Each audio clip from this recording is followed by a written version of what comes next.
Hey guys, Chad here, C&D Garage Toys. So tonight I'm trying to put on, or starting to put on, the 2.5-inch Rough Country leveling kit that I ordered. So we'll see how this goes.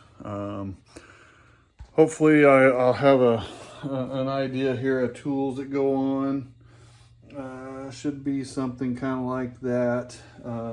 Should have a picture somewhere. So if we come back here to the bed, we're gonna notice that's how much rake is on a standard. This is a Gladiator Rubicon. So as we bring that in and look, I mean, this is in 4 foot.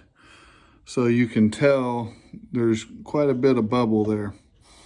So all in all, that's about 4 foot there. So if we come down here, I measured it out, it's somewhere around like 7/8 of an inch or so and 4 foot. So I don't know. We'll see how things turn out. I'm a little concerned about the 2.5 inches being too much. If you see the laptop here in the back, I'm trying to do a live also. So we'll see how this goes on. So anyways, I'm gonna get started with it. I'll kind of walk you through some stuff here as I'm going along. All right. So anyways, if we come back here to the lift kit, it comes in or the leveling kit, it comes in a pretty small package. As you can see there, it's gonna be 6'3", 400 is the kit itself. So when we come around here and we open it up, we get some shock extensions in here, some paper, another shock extension. Let's see, that's going to be some stickers. Everybody likes stickers. Then we come around here and we come to these spacers, pretty nice spacers. Comes with those, 2 of those. These are for the bump stops, some bump stop extensions. You're going to get a packet of hardware there. You're going to get a packet of hardware here. And we get some new sway bar links. They send you this QR code. You can scan it and get the directions for it. So, and then they send, a little warning sticker, service reminder. So anyways, that's kind of what comes in the box there. So, and we come around here, we'll get this thing jacked up here, and then we'll get the wheel off, and we'll kind of go from there.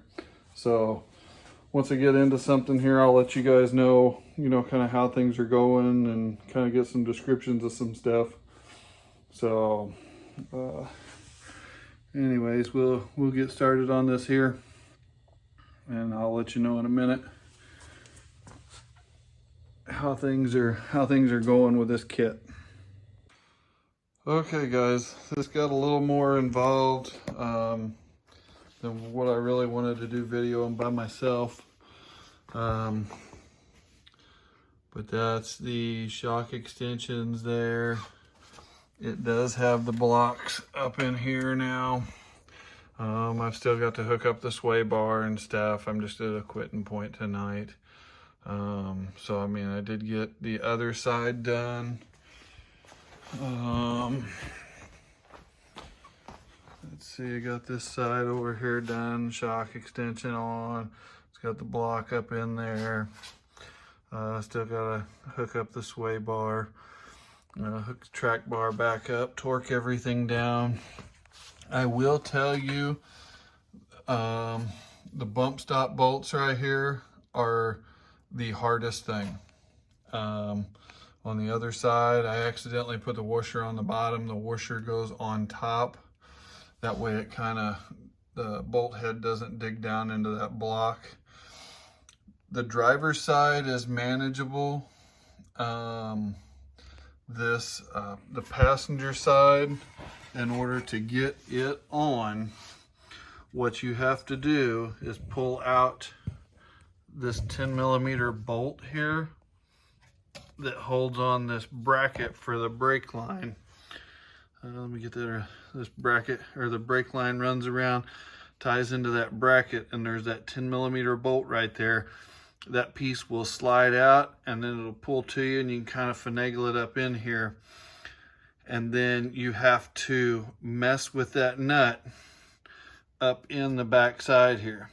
So you'll want to do that before you put this shock mount or shock extension on. That'll make everything a lot easier.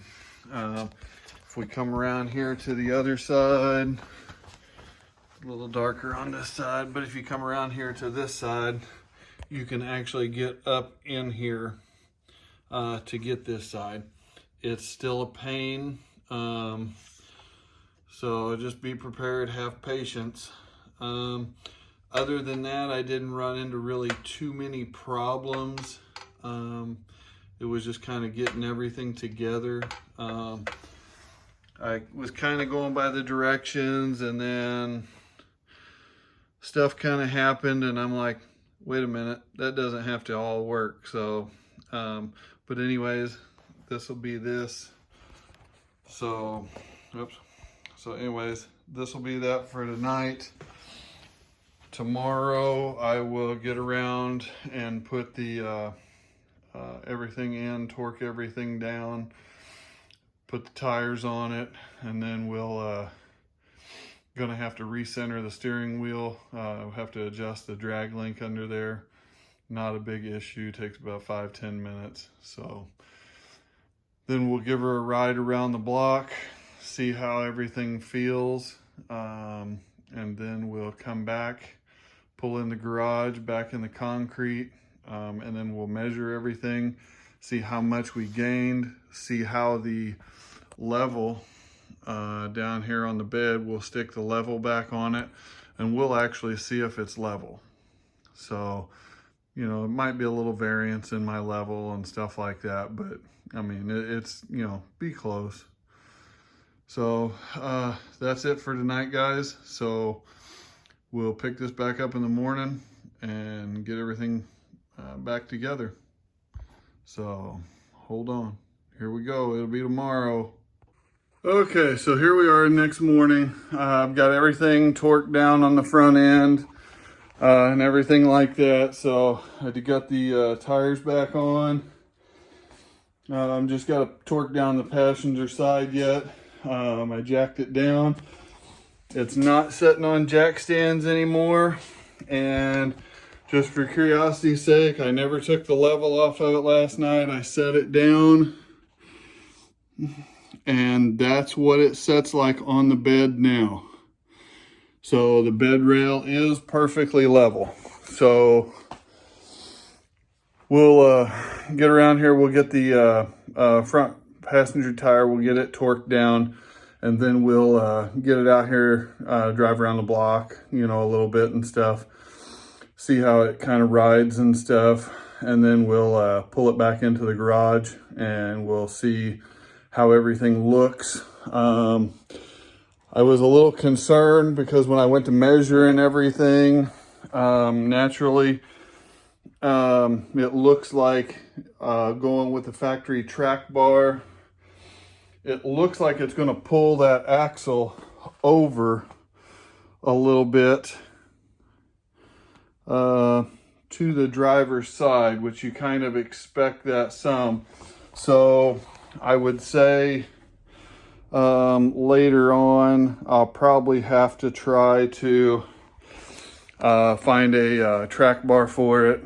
Rough Country says you didn't need one, but obviously you're going to, if you were installing, you know, maybe the TerraFlex kit or something, you probably wouldn't have to.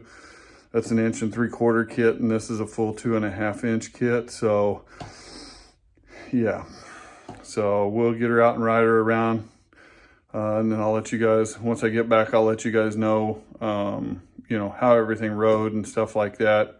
And then we'll kind of look it over sitting here in the garage a minute and kind of just go over it and review it a little bit here. So now I will let you guys know, in the directions Rough Country gives, they tell you to take the track bar loose, but in the directions they never tell you anywhere how to hook it back up. At one point in time I had four ratchet straps on it, trying to pull that front axle over so I could get the track bar line back up. And it took quite a bit of force to pull that dude over. So that was kind of my first indication that we were gonna maybe need a track bar. So, okay, all right guys, enough of me talking. Let me get it out of here and we'll get back with you here in just a second, let you know what's going on. Okay guys, just got back from a ride around. Everything seemed to ride fine, no funny noises, anything like that. So I got a feeling everything's pretty well. I found kind of a couple inclines that go up and drove up them at funky angles and stuff like that to just kind of try to wear that front end in a little bit. Came home, measured it, parked it pretty much in the same spot here in the garage. As we turn around here, we can kind of see, get you up here where you can kind of see, this is what it looks like after coming back. So it does sit pretty well level. Whenever I got around and I did my measurements on my wheel wells and stuff, everything came out actually going up 2.5 inches. So it does lift the front end 2.5 inches. I think it looks a lot better. So I would recommend one. I don't think the directions are super great. The directions are pretty decent. They give you directions for if you're putting shocks on, if you're not putting shocks on and you're putting the factory ones back on with the extenders. I think the Fox shocks are probably better than what the Rough Country ones are for the money. You know, you've already got brand new shocks. I mean, my Jeep Gladiator here, I mean, I don't even have 100 miles on it. So overall, I think it's a decent kit. I think it does, you know, kind of what it's supposed to. And I mean, it does make it set level. Now, if you were putting like a winch or a bumper on or something, which will come later on, you know, your front end's going to kind of go down a little bit from that weight. So that's good. If you were doing this and you were putting, if you were one of the people that pulled a boat or a camper or a trailer or something like that all the time, then once you put a trailer on it, yeah, it's going to squat in the rear and you're, you know, going to be sitting down in the rear with a trailer. So I wouldn't necessarily recommend it. I would probably say go with a Terraflex or something like that. That way you still had a little bit of forward rake if you pulled a trailer a lot. I don't ever pull a trailer, so I just want it to look level, you know, sitting there going down the road and stuff like that. So anyways, that's going to be about it for today, guys.